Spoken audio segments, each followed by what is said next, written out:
Imagine a young girl hitting 20,000 subscribers, but then accidentally deleting her channel. Most would have been hopeless, but she was confident. She knew what she was capable of and knew she could gain it all back. But little did she know, this time it was going to be over 2 million subscribers. This is the Rise of Zoey.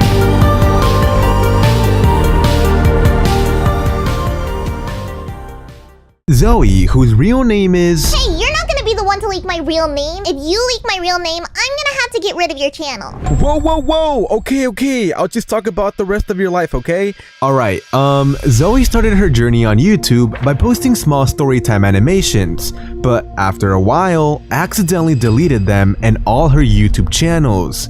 Zoey, how did you accidentally delete all of that? On this deleted channel, she would upload daily Minecraft videos and she eventually hit 20,000 subscribers.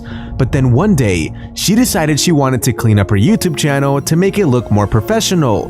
But little did she know, this was a mistake. Because as she was organizing her channel, she just started clicking yes, and all of a sudden, a notification appeared that said, "Are you sure you want to delete all your YouTube data?" And she clicked yes, thinking it meant something else. And pretty soon, her channel with 20,000 subscribers and all the others were all gone. Like what? I would have personally been so mad at myself because I put so much work into that. Zoey, how did you feel when you realized that all of your work was gone in such little time?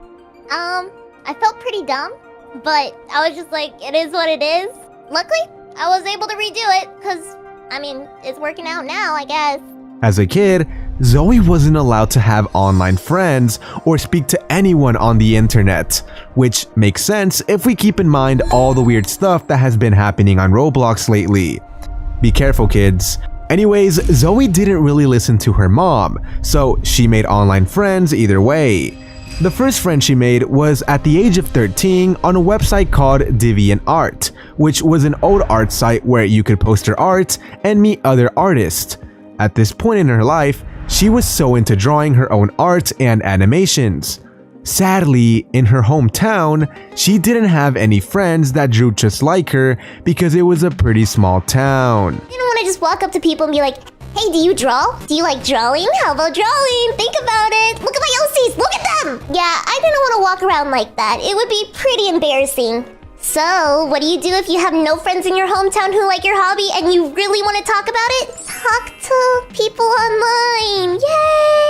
So yeah, she made friends online so she could talk to others about the one thing she loved, drawing. Zoey, your mom told you not to go online. I'm gonna tell her, you're cooked. Anyways, while she was on DeviantArt, she joined the small group of animation meme artists, and this is where she met her first online friend, Delilah.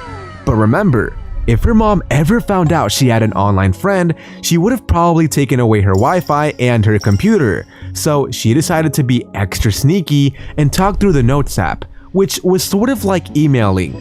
Sneaky Zoey. Anyways, over time, Zoey wanted to meet her online friend in real life. And with strict parents, that was going to be really hard. I mean, she didn't even know Zoey had an online friend. So what did Zoey do? She decided to do something that anyone watching right now should probably not do if you're still a kid. She decided to use her birthday money to meet her online friend at a convention called Minecon in Chicago. Someone who she had never seen in person, only online for the very first time. Here's the thing though, even after showing up, Zoey couldn't hang out with her online friend because if she did, her mom, who was there with her, would have found it suspicious and known she had been talking with them online. So all she was able to do was see them in person and give a little wave. But my mom didn't see it, which was good, because she would be probably really confused why I was waving to a bunch of strangers. Yeah, that is all I got for that convention of seeing my friends. I did not talk to them. I did not do anything else besides that. Later on in life, she started getting in contact with big YouTubers like TommyInnit. Zoey, how did you get in contact with TommyInnit? I was pretty much just in his Discord server, and I put one art piece, because at the time I made a little fan art, and he messaged me after being like, "Hey, do you want to do some more art for me?" And I was just like, okay. and I became a thumbnail artist for him for a bit.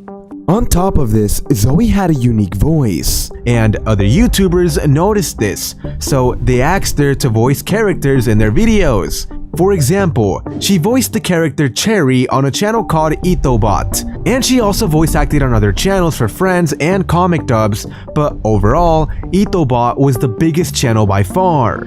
That was until she stumbled across Nico and Cash. Zoey, how did you meet Nico and Cash? Oh gosh. Okay, originally I met Nico. So I met Nico from a Minecraft SMP I was in. It was just like a small Discord server. And instantly, the moment I joined the call, he was like, "Who are you? I want to do you want to do voice acting or hang out?" And I was just like, "Oh, sure, new friend." So that's kind of how we met, and now we're best friends, which is great. Eventually, Zoey was going to meet with Cash and Nico at VidCon. It was her first time at VidCon, and she was pretty nervous since she had only hung out with them online and she would now be meeting them in person. She was worried they would think she was weird and wouldn't want to be friends with her anymore. But then, Cash and Nico finally appeared in front of her, and the first thing Zoey said was, "Y'all are short." Like, bruh, that's the first thing you said? Low-key, I wonder how tall Cash and Nico are. Anyways, they all got along really well, and she built a special connection with Nico and even moved nearby where he lives. It's crazy to think that Lily started in a small town, loved animations, broke a few house rules, and now she's one of the biggest female gaming YouTubers out there. I guess sometimes you just have to take that risk, otherwise you just never know what's possible. Till this day, she still records roleplaying videos with Cash and Nico while also uploading on her own channels like her most popular one, Lily Gumdrop, the in real life channel called Lily, and animation channel called Lily Draws, and her other two channels as well. And a final fact about Lily is that she's obsessed with Labubus. And yeah, with that being said, I hope you guys all have an excellent day. Zoey, if you had to give one piece of advice to everyone watching this video right now, what would it be? Oh, one piece of advice. Okay, gosh, let me think. Definitely, if you're passionate on what you're creating and what you want to continue doing, I say keep on going. I have been passionate on doing YouTube since I was 10 years old, and I kept on going. I'm here now, so it worked out. Keep on doing it.